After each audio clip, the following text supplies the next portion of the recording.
Hello friends, today's book summary is I Will Teach You to Be Rich. Why are so many Americans afraid of learning how to invest and save their money? The fact is that it's simple. It all comes from having a plan that allows you to do as little as possible. That means understanding how credit cards and retirement funds work, automating your money, and focusing on patient and smart investment. I Will Teach You to Be Rich book does what it says it will. Through a down-to-earth description of the basic of investing, it discloses the investment tips that everybody should have been taught in school itself. Chapter 1. Don't blame others for your financial problems. Blame yourself. Don't blame others. Blame yourself. You have probably felt guilty at some stage about not saving money. Or maybe you think it's too late to start. Resist those thoughts. It's time to stop making excuses. The first thing you should know is you should not get distracted by information fed to you by the media. There is a lot of information on finance out there and it can be paralyzing. Plus, a great deal of this information is boring and unhelpful. Like you should cut back on those latters, which does not take into account the actual life of a young adult. When it comes to investment advice, young people have reason to point the finger at the media and blame others who could have taught them better. But the best way for someone to change their saving customs is by taking responsibility for his choices. Such common excuses like our education system does not teach money management are grossly inaccurate. Many colleges do provide classes on finance. The students don't attend them. Fear of losing money is another popular excuse for not doing anything with it. But it's actually preferable or to lose money when you are young because you don't have that much to lose. Then when you have more later, you will better understand how to keep it. Bear in mind, money is also drained from your account when you leave it to stagnant in banks. Yet another excuse is not being able to afford to put $100 aside a month. Really, the amount is not so important. And $1 saved per day adds up over time. All remember the financial crisis in 2008 when many foolishly withdrew their money from the market. Many of these people had no diversified portfolio and bought high and slow. A big mistake is it was easy to blame the government and bank, but most had not picked up a single personal finance book to educate themselves. We need to take responsibility for our problem and start solving them. You know that this. How do you get rich? Second, use your credit card smartly. Understanding how to harness the power of credit cards will be your first step towards saving money and getting rich. Our most significant purchases are often made on credits, and people with good credit are able to put aside a lot of money.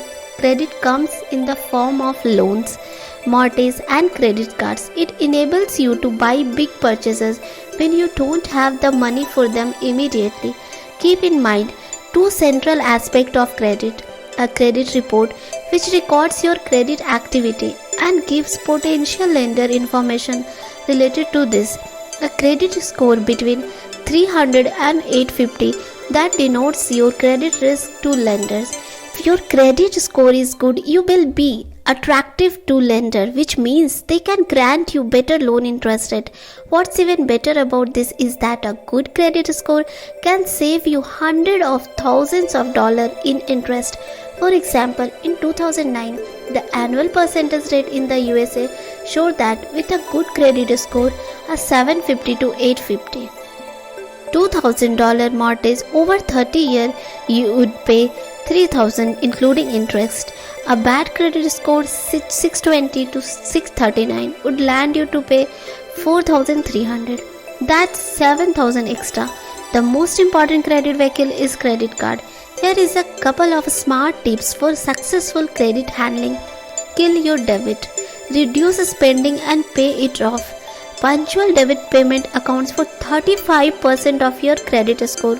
So arranging Automatic credit card payment will ensure you never skip a payment. It's worth contacting your credit card company and requesting they waive your annual fees and services charge and reduce your annual percentage rate. Surprisingly, many are willing to do so. Remember to seek out the best benefit you can from credit card companies. The author's credit card conquest even helped him to get tickets to the LA when there were apparently none left. Chapter 3. Choose the best bank and the bank accounts with the highest interest. Zero fees and high interest rates are impossible, right? Actually, no. Online banks often provide the best interest rate. Their overhead costs are minimal and they don't have to spend money on branches or marketing. Consequently, their customer service is better and they can handle lower profit margin than traditional banks. They also offer interest rates 6 to 10 times higher than a conventional bank. Let's say you put away 25,000. This would give you 750 in 1 year at 3% interest rate at any online bank. Contrast this with regular bank at a rate of 0.5%. You would get a margin of 125. Now imagine 50,000 you would receive 1,500 at an online bank and partially 250 at regular bank. Next, get the best bank accounts. The minimum should be one checking account and one saving account. Need checking accounts for frequent withdrawals and saving accounts for goals like vacation or a special event. You have a few choices here. Have you checking any saving account at the same bank? The lazy option. Have your checking account at a local bank and a saving account at an online bank? The normal choice or the numerous checking and saving account. The best choice for those who are not scared of effort and want to optimize their account for different goals. Or you can keep 1.5 months of living expense in your checking account and put everything else into your saving account. If having numerous accounts sounds like too much, then simply opt for a no fees checking account at a local bank and high interest rate saving account at an online bank. Chapter 4. Open investment account even if you only pay 50 rupees to start. Watching your pennies and putting a bit aside in your saving account is good, but will only get you so far. To really make your money work for you, you should invest. Opening a 4,000 retirement fund, which many companies in the USA offer employees, is a good place to start. To set this up, you simply need to authorize a portion of your paycheck to be automatically sent from your employer to your bank. Then you can sit back and let your money grow.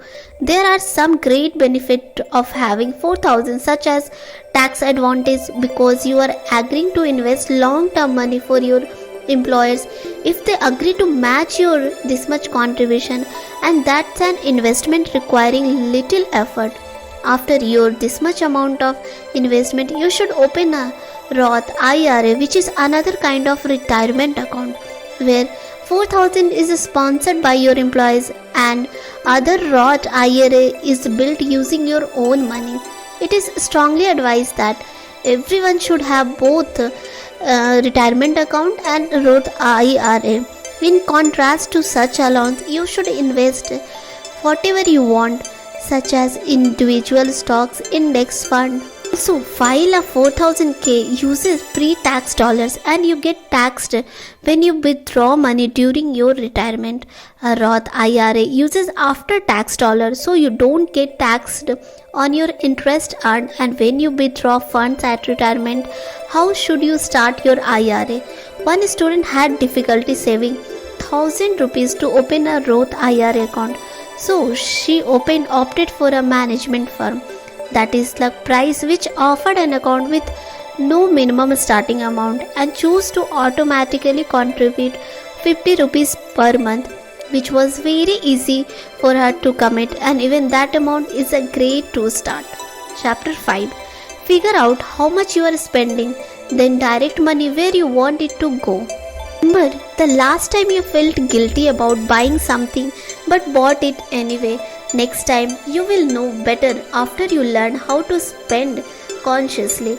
Conscious spending is about reducing the amount of money you spend on things that are not so important to you and spending more on things that you really care about. All you need to do is adopt a conscious spending plan. Automatically save and invest a given amount per month and spend the rest on whatever you want guilt free. The percentage you spend on different things can be broken down into 60% on fixed cost, rent, utilities and debt, 10% on investment like that retirement or IRA, on saving like vacations, gifts, unexpected expenses, and 20% on guilt-free spending. Conscious spending means thinking about what's important to you. For example, author friend Jim moved to a smaller apartment after he got a raise. 5. His living space didn't matter much to him, but he loved going camping, so he put his money towards that. Next, learn to adjust your spending. You can try the envelope system in which you decide how much you wish to spend on these 4 areas. Example like your rent, your fixed monthly deposit, utilities and travel and vacations. This could be anything. You can decide as per your need. So, put that money in envelope so when they are empty, there is no more spending for that month. Envelope may also be metaphoric. The author friends opened a bank account with a debit card that acted as an envelope. Every month, she loads money onto the card for socializing, and when the money is gone, she does not go out. Changing from one extreme behavior takes a while, so tweak your spending rather than saving this much a week. If you were previously spending 5,000 a week, choose 1 or 2 major problem areas and work on those rather than trying to carve out 5% from numerous areas. Overdraft fees, for example, can add up to 1,000 per year. Erasing that alone will make a massive difference. Chapter 6. Automate your bill payment so you don't have to think about them. Paying bill is inconvenient and annoying. If you are not crazy about managing money, create an automated system to do it for you. Take the conscious spending plan from this summary and then using your bank and using your own tools for tracking your spending.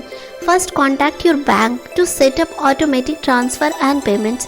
For example, set up automatic payment for fixed cost and automate withdrawal from your checking account for your transfer like fixed deposit and for your retirement. Once this is done, use the remaining amount for spending and set mid-month calendar reminder to inform you if you are exceeding your spending goal. Good idea is to have 1,000 rupees in your checking account as a reserve. If you are spending is going according to your plan, then great. If it is not going, use the next 15 days to get back on track. Another excellent idea is to implement an automatic money flow by connecting all your account and creating automatic transfer. The transfer can be organized in the following way. Your paycheck should fund 40,000, then checking your account, and your checking account should fund your both fixed deposit and your retirement and saving account and credit card and fixed cost. Where you can't use your credit card like rent and the odd amount of spending money, your credit card should finance other fixed cost and guilt-free spending. But how exactly can you link all your account? Simply automate all transfer and payment so you get paid on the first of the month. On the second, automatically send a portion of your paycheck to your retirement account. All that's left over into your checking account on the 5th. Automatically transfer your money to your saving account. And then check automatically pay off your all the bills and credit card. Chapter 7. Ignore expert and invest the simple way. Experts are always going on about choosing a stock, but there is a much simpler way to invest. Don't believe the expert. Not one of them can consistently predict how much funds or stocks will perform in the market over time. Much like Brochett in 2001 study which found that the market was not always as stable as it was in the early 2000, or the study which found that wine experts were not able to distinguish between wines. Financial experts can't always be trusted. This is because they can't see the future. Their reality is, no matter what they say, experts are frequently wrong. Daniel Solon, author of the smartest investment book you will ever read, described some research which revealed that 47 of 50 advisory firms persistently advised investors on shares in companies right up until the date they filed for bankruptcy. Therefore, bypass expertise and opt for the simplest path to investing. Picture an investment pyramid in which each category has an asset class, that is, stock, bonds, and cash are at the base. Index and mutual fund are in the middle, and life cycle funds are at the top. These investments become more complicated as you move down the pyramid, so the simplest approach is through automatic life cycle fund, also known as age-based fund, which aspects of the pyramid you invest in shift depending on your age. For example, if you are a 25-year-old and Vanguard Target Retirement 2050 offers 90% stocks and 10% bond, but if you are 55, it offers only 63% stock and 37% bond. As you can see, in your 20s, more of your assets are in stock. This is because you can afford to take the risk at this age. As you get older, the balance moves accordingly, and life cycle funds make things easier but automatically adjusting for you. The great things about lifestyle fund is that you only have to own one fund. Then you simply need to decide where to apply the fund investment. For example, this much into your retirement. Key point of this book is that saving and investing money wisely need not be confined to the expert, nor does it need to be a headache.